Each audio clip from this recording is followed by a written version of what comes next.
Beneath the twin moons of Cadia, the stone plains sleep in their own slow time.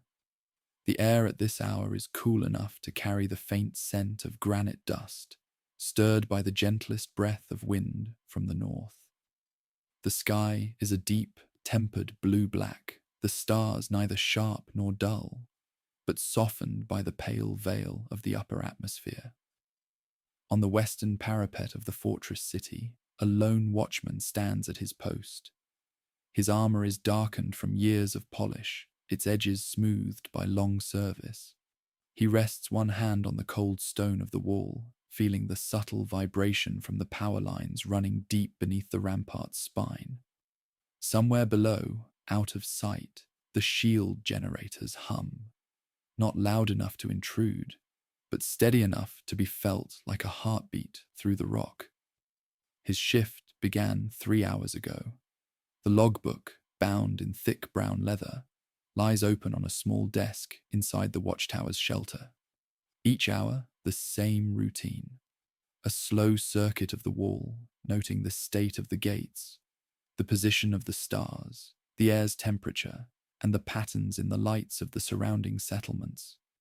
Each note is written in a precise, square script, as much for tradition as for clarity. Tonight, the wind has shifted slightly, carrying with it a trace of dry vegetation from the eastern grasslands. The watchman pauses at the parapet's highest point to observe the horizon. There, faint but visible, a delicate wave of green light moves in the sky, a ripple of the aurora which sometimes visits Cadia's poles, but rarely drifts this far south. He narrows his gaze, not with suspicion, but with curiosity. The aurora appears different tonight, the green threaded with faint bands of gold that rise and fade in slow rhythm. There is no rule about recording auroras in the log. Still, he notes it carefully, adding the time and direction, marking it with a small star beside the entry. From the tower's corner, the low lamp throws a muted glow on neatly stacked signal flags and the box of small brass-capped lenses used for distant observation. The watchman takes one lens in hand, warming it slightly against his palm before pressing it to his eye.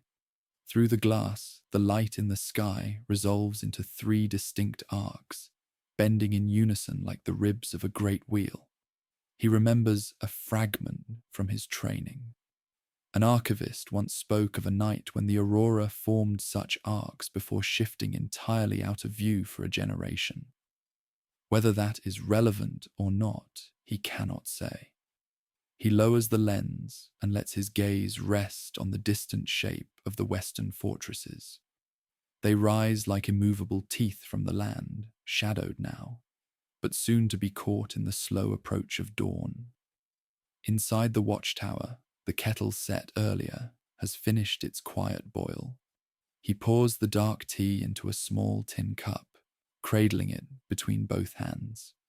The steam carries a faint trace of herbs grown in the fortress gardens, a blend meant to keep the mind steady through long night hours.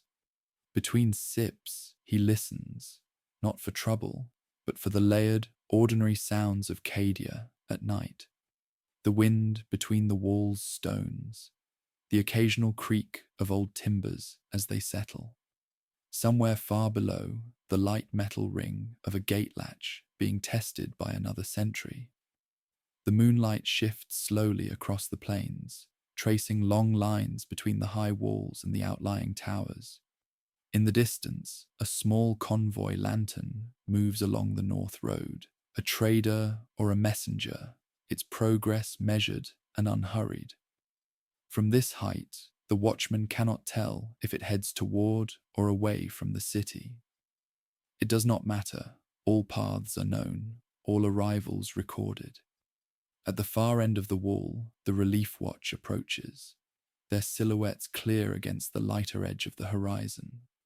The watchman makes his final round, noting that the wind remains steady, the sky unchanged except for a deepening of the aurora's gold threads. This last detail he writes with care in the log, underlining it softly. He places the pen beside the inkwell, closes the book, and turns the key in its small brass lock.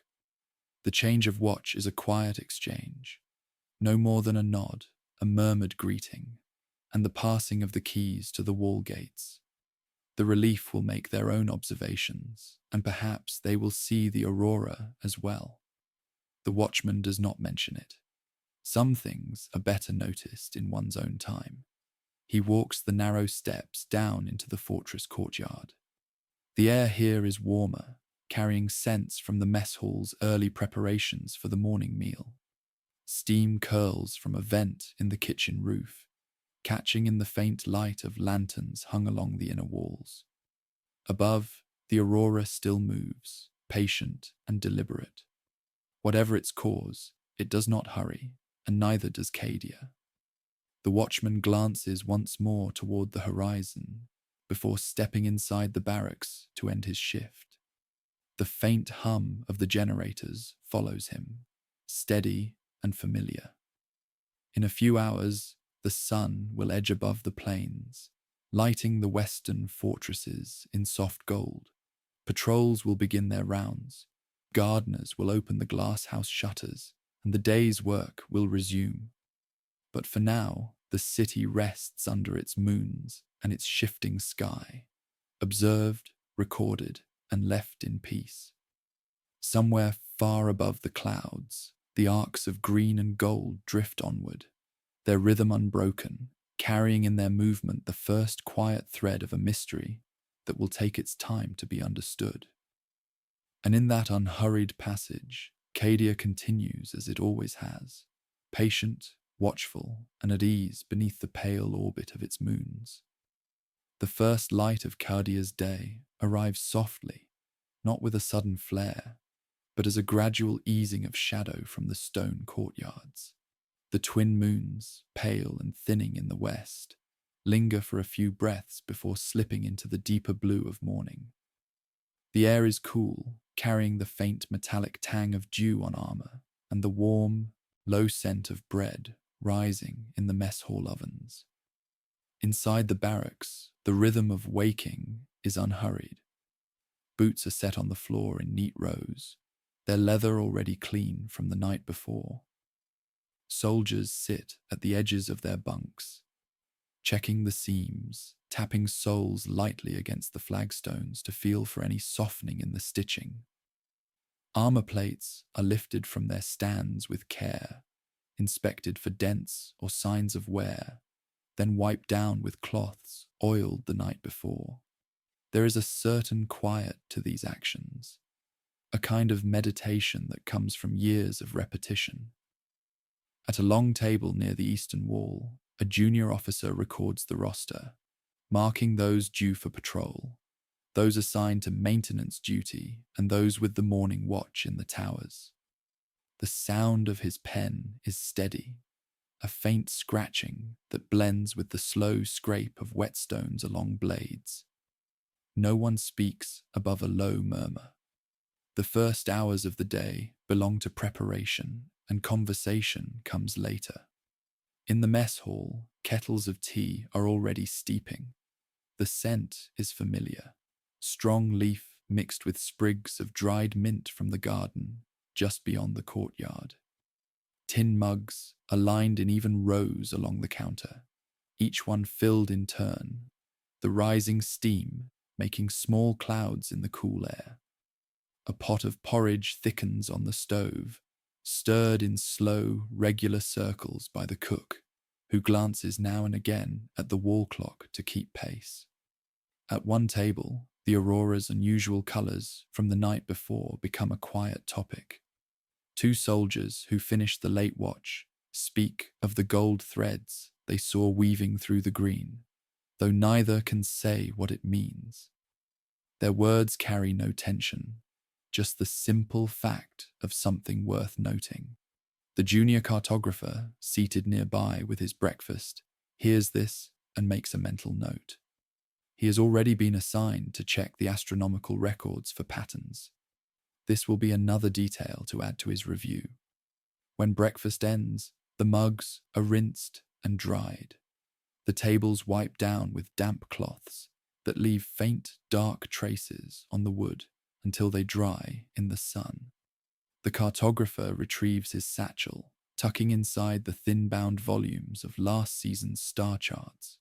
He will spend the next hours in the archivist's hall, comparing the night's lights with what has been recorded before.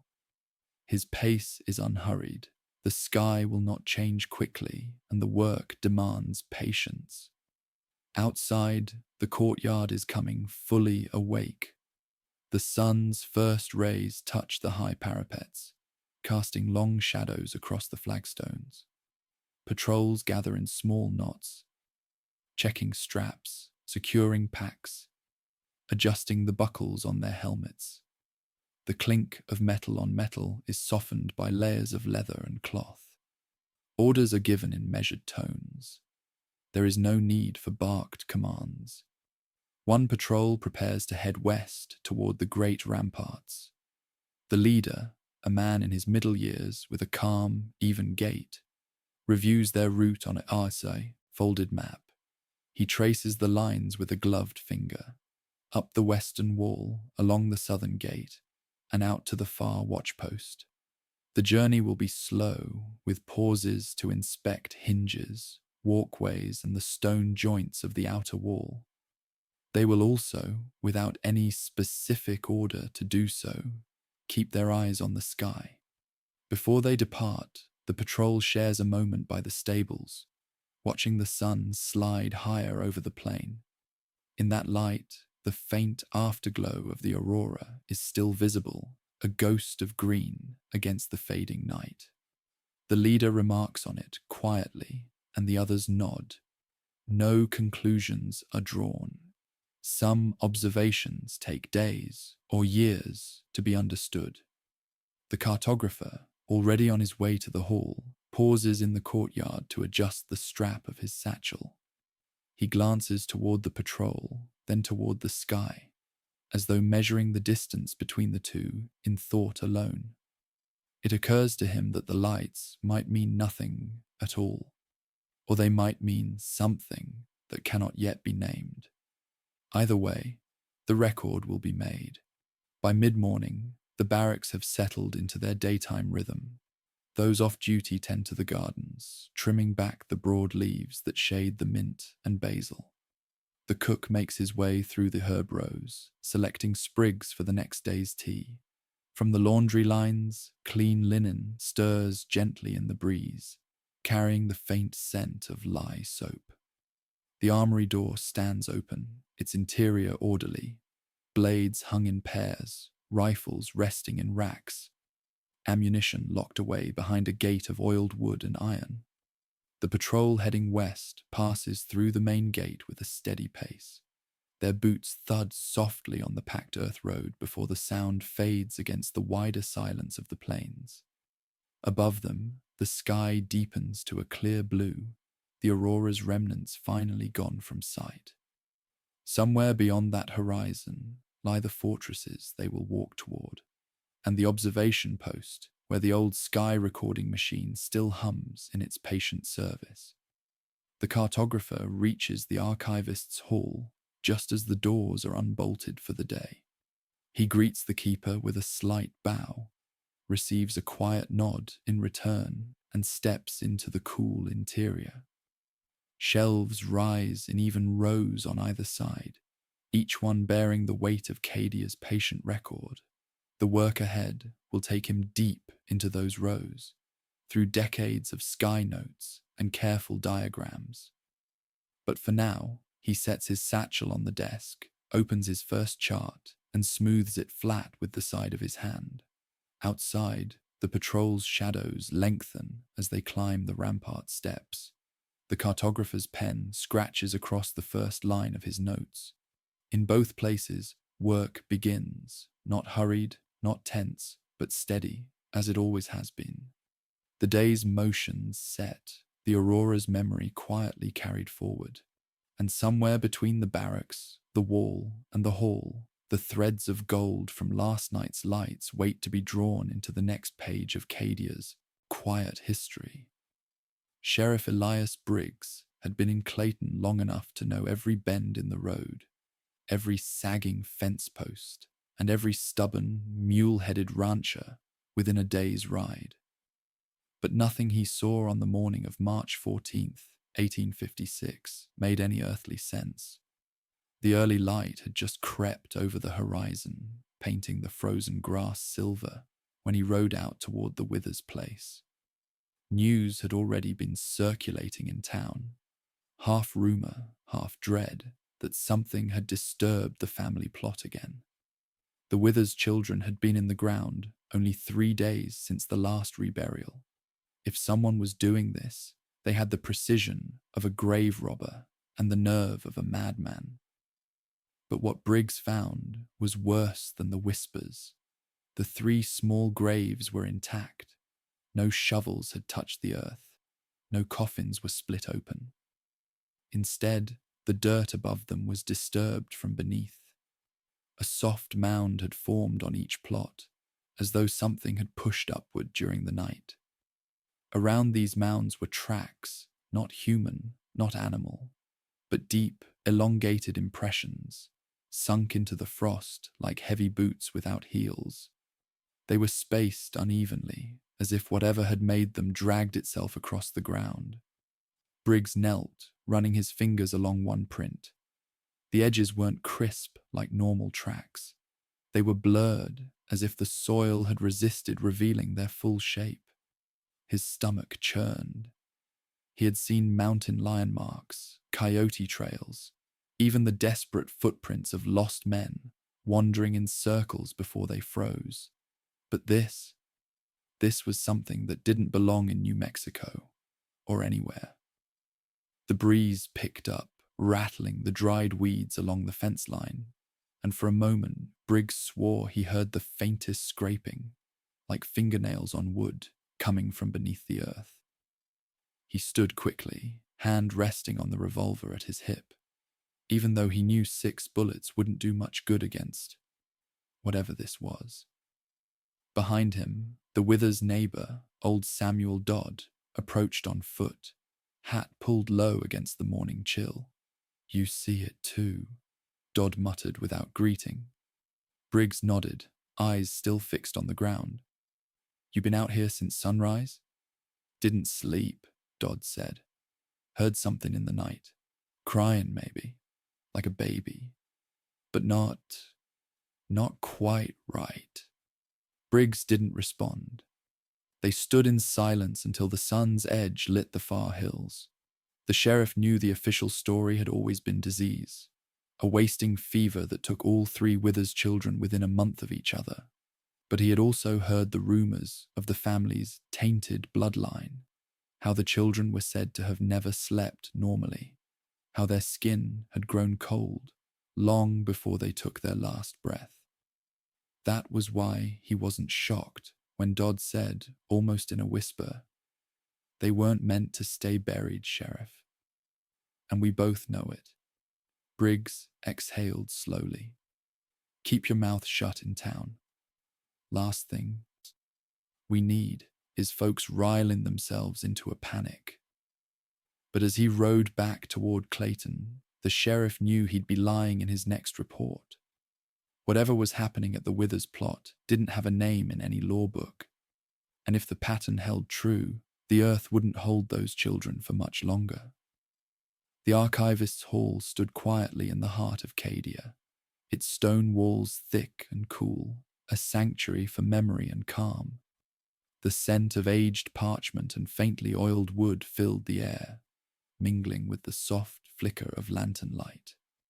The day outside was already climbing toward noon, but here, time seemed to slow and fold in on itself, carrying the weight of years in its measured breath. Inside, the junior cartographer settled carefully at a wide desk, smoothing out the folded star charts he had carried from the barracks. His fingers traced the delicate lines of constellations and the gentle arcs of past aurora records. Beside him, the archivist, a woman whose silver hair caught the lantern glow like soft metal, leaned over, peering at the same charts with a practiced eye. Their work was one of patient connection. The cartographer read aloud the notes made during the night shift, the strange threads of gold woven into the familiar green of the aurora, the subtle rhythms of light that pulsed and waned like distant tides. The archivist nodded thoughtfully, pulling from a nearby shelf a heavy volume bound in dark leather. With careful hands, she opened it to a page yellowed with age.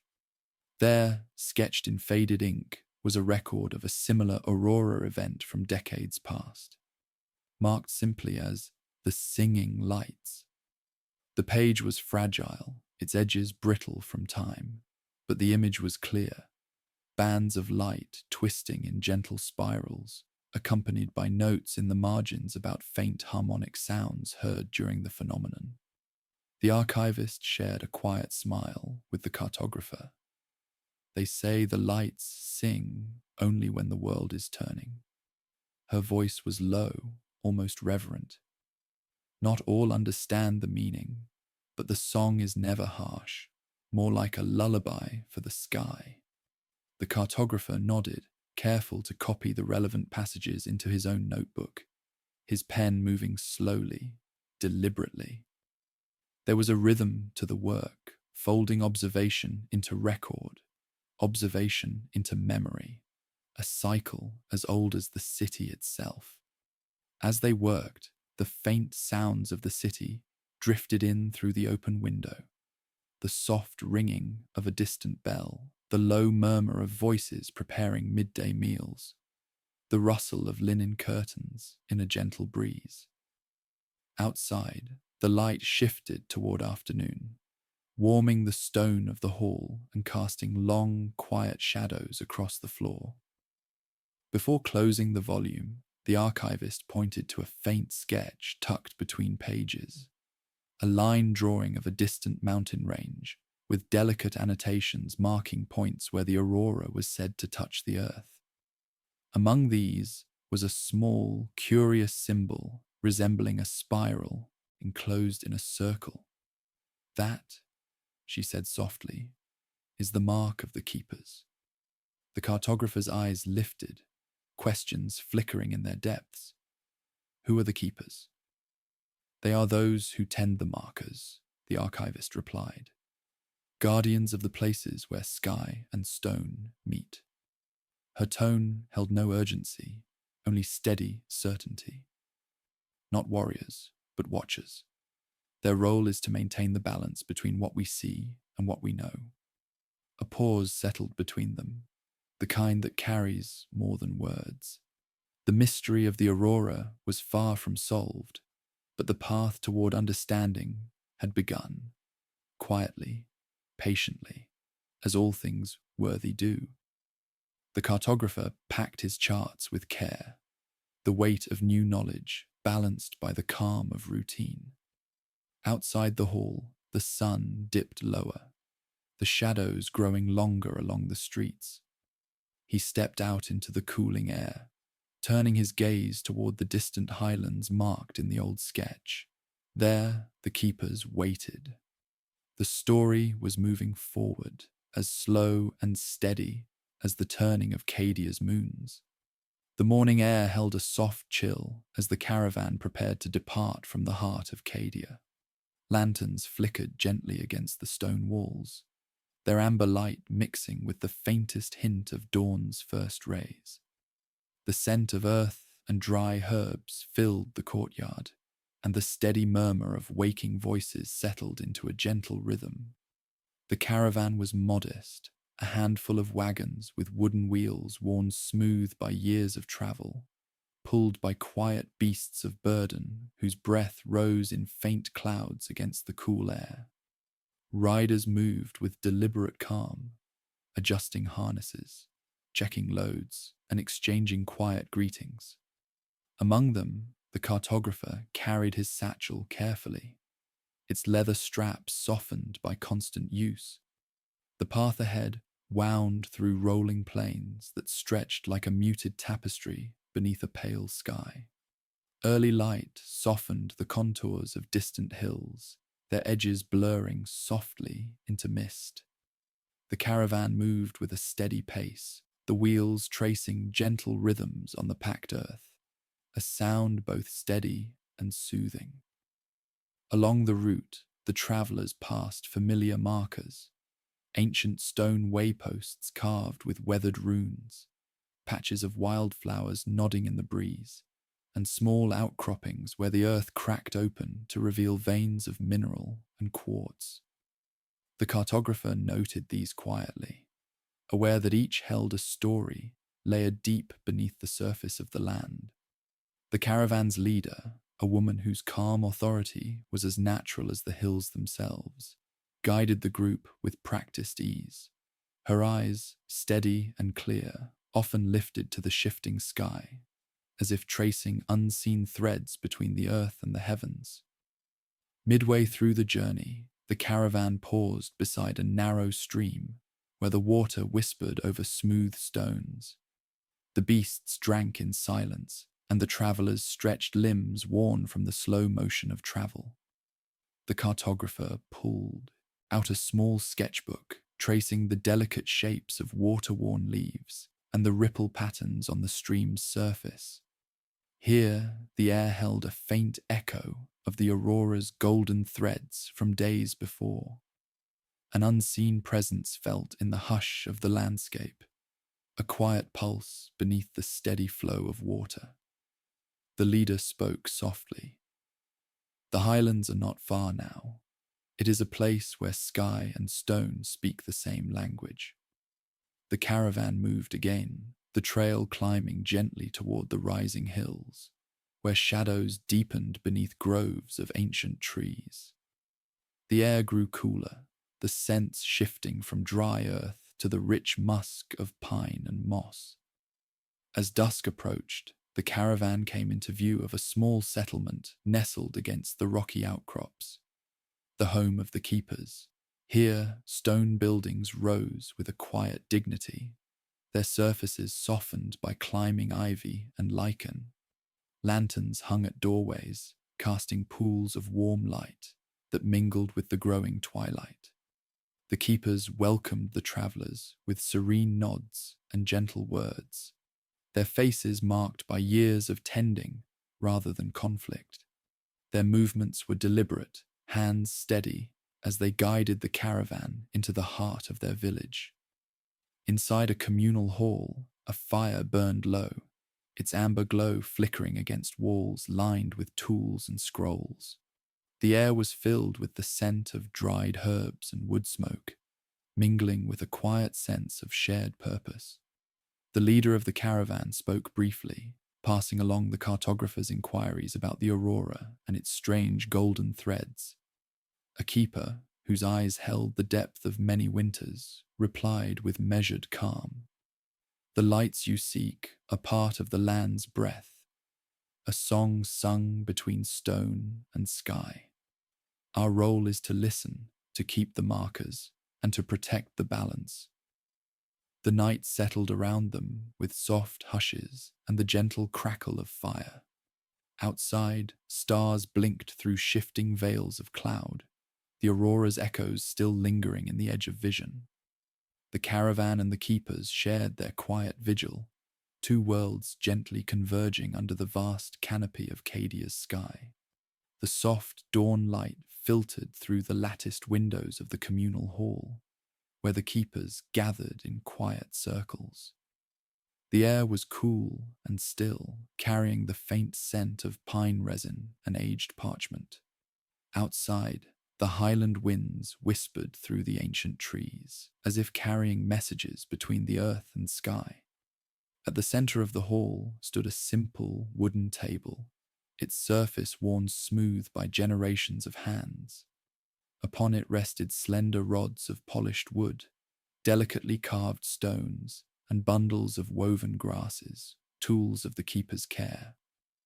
The leader of the keepers, an elder with calm eyes that seemed to hold the rhythm of the seasons, began the morning's gathering with a slow, deliberate breath. "We tend the places where sky and stone meet," she said softly, her voice steady as a gentle current. "Our duty is to mark the moments when the lights touch the earth, to keep the balance and listen to the song they bring. Around her, others nodded, their hands moving with practiced grace. They unfolded cloth maps, tracing routes where the aurora's golden threads had been seen, marking the points where light seemed to rest upon hills or rivers. Each mark was more than a location.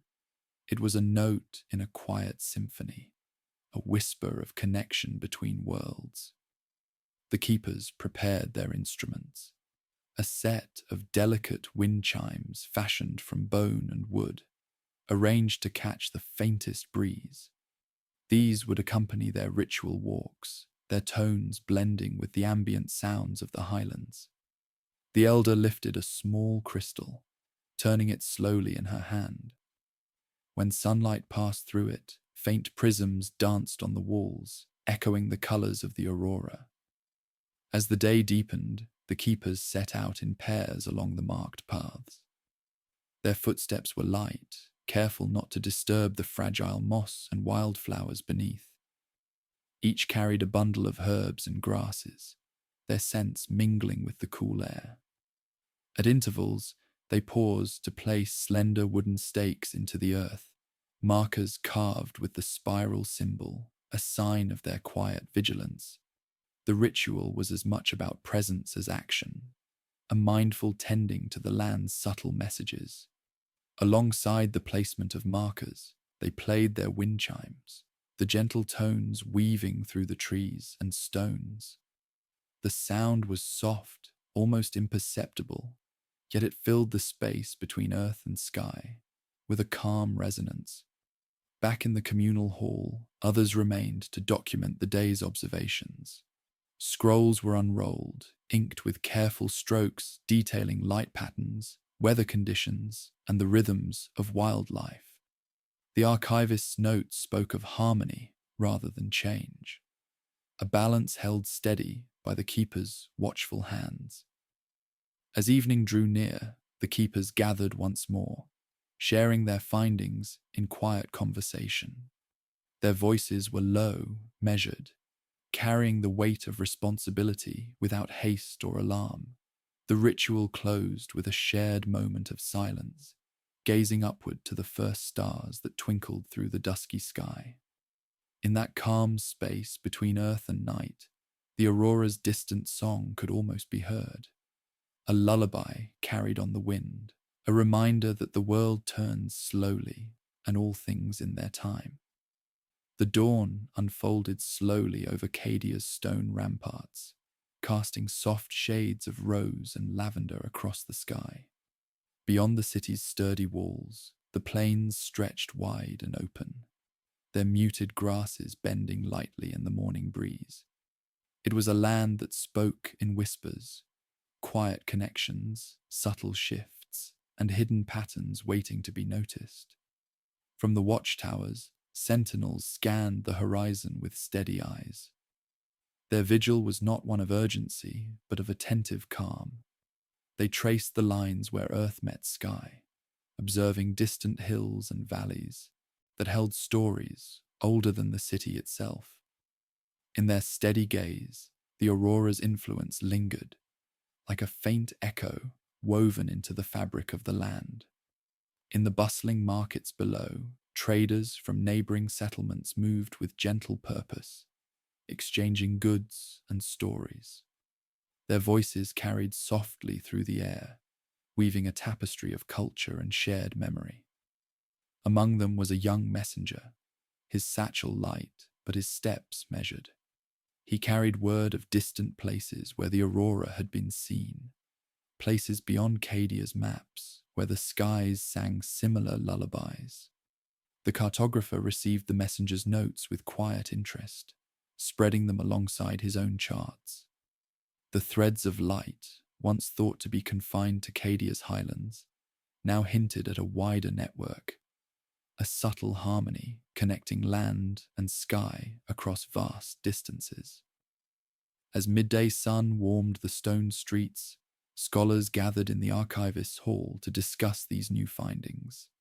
Their conversations were soft, reflective, and open-ended. They spoke not of conquest or change, but of understanding and care, of the responsibility to watch and record, to tend the balance that held their world in gentle sway. Outside, the gardens flourished in the afternoon light, their leaves shimmering with dew. The scent of earth and blooming flowers mingled with the distant hum of the city's life. Here, as always, the rhythms of growth and patience continued uninterrupted. As evening approached, the aurora returned once more, its golden threads weaving softly through the familiar green. The city and its neighbors rested beneath this quiet canopy, connected by unseen bonds that promised continuity and calm. Evenings settled gently over Cadia, softening the sharp edges of the day into muted shades of amber and deepening blue. Within the quiet sanctuary of the archivist's hall, a single lantern flickered, casting a warm glow across parchment and ink.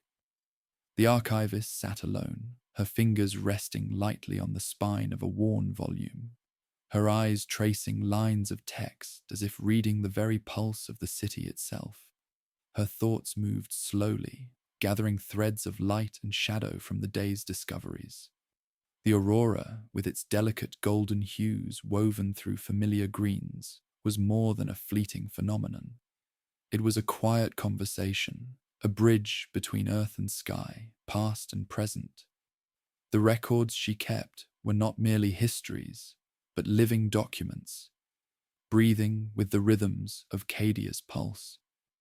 She reflected on the keeper's rituals, their steady hands placing markers where the light seemed to touch the land. Their work was a gentle tending, a mindfulness that echoed through time, reminding all who watched that balance was found not in force but in care. Outside, the night deepened, and the city's breath slowed to a steady, calming rhythm. The scent of lavender and pine drifted through open windows, mingling with the faint crackle of fire from distant hearths. In this stillness, the archivist felt a profound connection, not just to the people and places she recorded, but to the subtle forces that wove their lives together. Her pen moved deliberately, adding new notes to the margins of her latest chart. She wrote of cycles and patterns, of light as both guide and guardian. The golden threads were a reminder that even in quiet moments, there is meaning waiting to be found, if one only listens. As the lantern flickered low, the archivist closed the book with a soft sigh, offering a silent permission to rest. Outside, the aurora danced gently across the sky, a lullaby for the watchers, a promise held in light and shadow. The twilight hour draped Cadia in a gentle veil of muted purples and soft blues, as stars began to pepper the sky like scattered whispers. Beneath this celestial canopy, the city exhaled slowly, settling into the quiet rhythms of evening. Along the city's outer walls, watchmen paced with steady steps, their eyes lifting often to the shimmering aurora that arced gracefully overhead. Beyond Cadia's borders, the neighboring lands stretched wide and unhurried, their hills and valleys bathed in the same luminous glow. Traders and travelers who passed through spoke quietly of shared customs and exchanged small tokens. Woven threads dyed in the colors of the aurora. Simple songs passed between voices, the faint scent of herbs carried on the breeze. These bonds, subtle yet enduring, wove a tapestry of connection across the land. Within the marketplace, artisans displayed wares crafted with quiet skill, pottery glazed in soft greens and golds, woven fabrics embroidered with spiral motifs, delicate carvings shaped like the keeper's markers. Each piece spoke of a shared reverence for the light that danced above, a symbol of unity rather than division. In the archivist's hall, correspondence from distant settlements arrived steadily, The cartographer and archivist worked together to fold these letters into the growing narrative, a story of watchfulness and care, stretching far beyond Cadia's stone walls.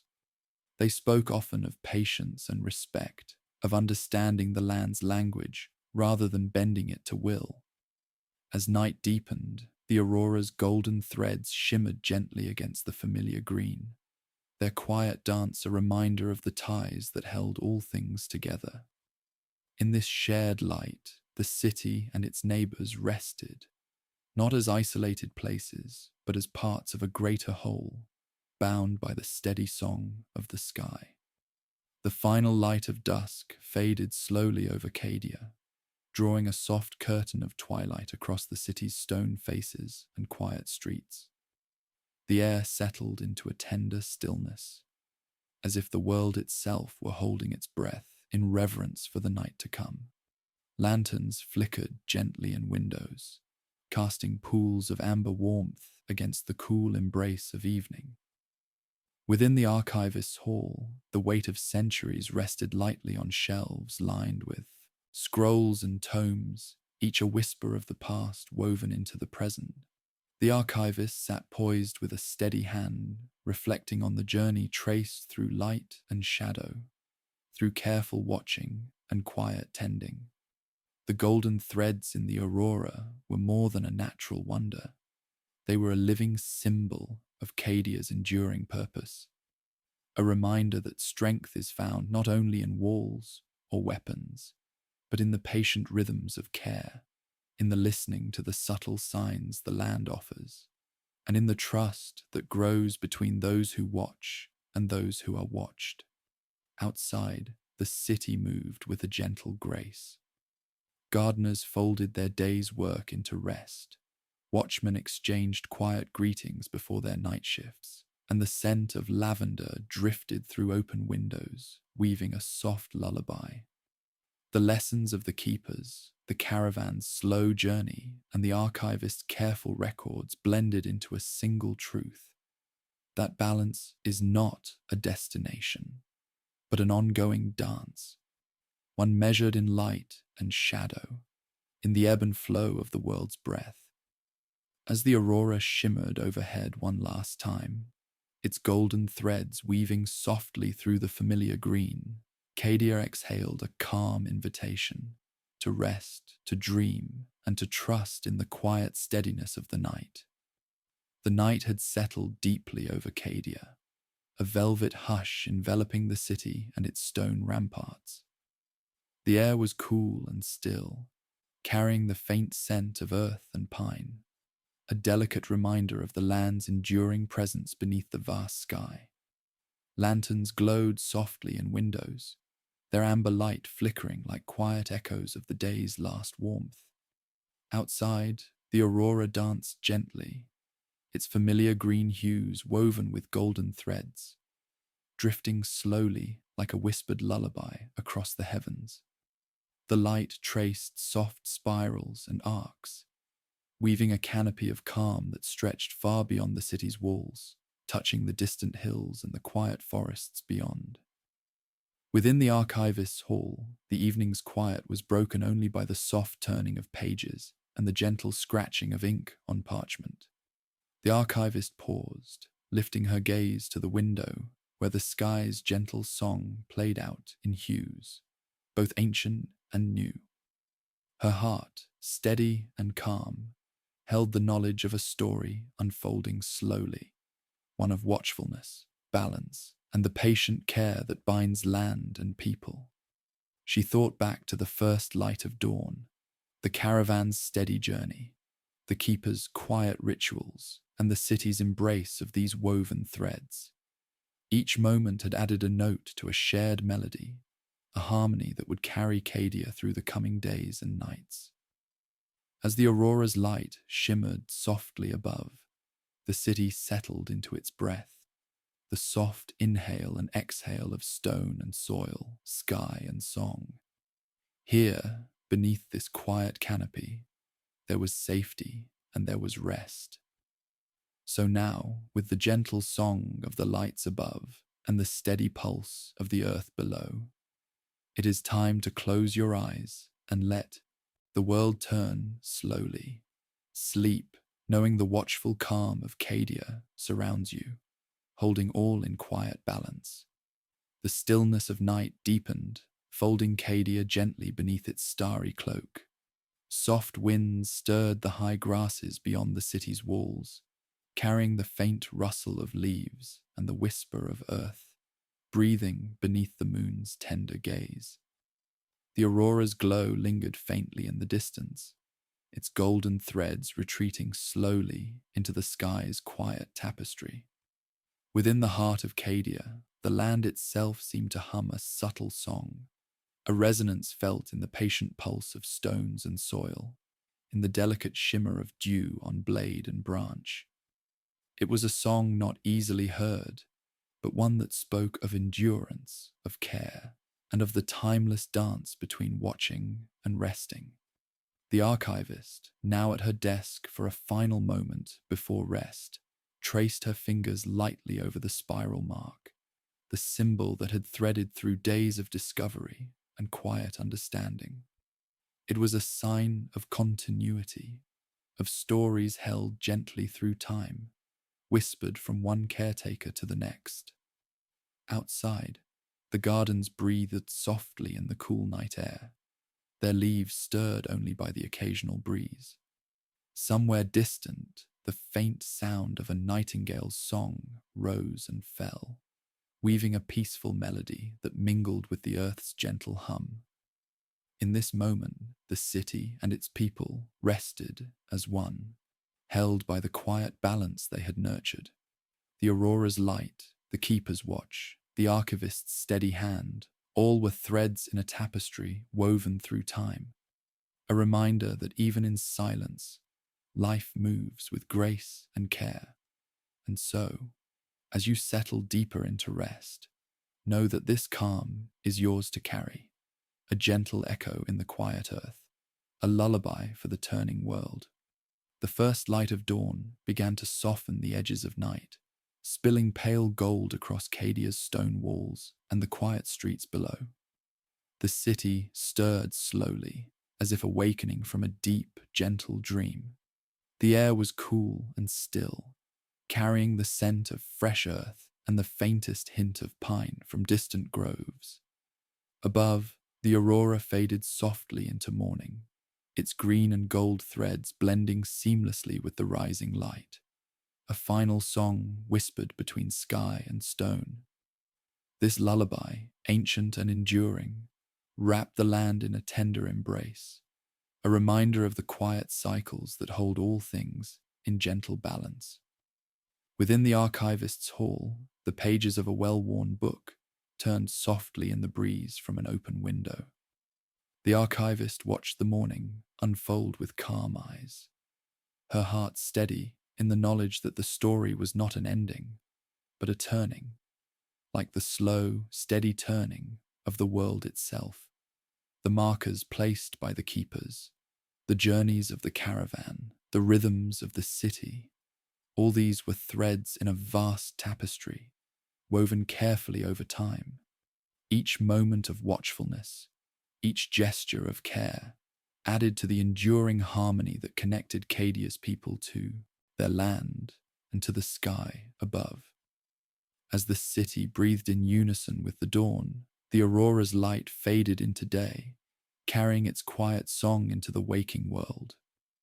And now, as you close your eyes and settle into rest, let this lullaby carry you gently through the night. Know that in the quiet turning of the world, you are held, watched over by the steady, kind light of Cadia, and all is well.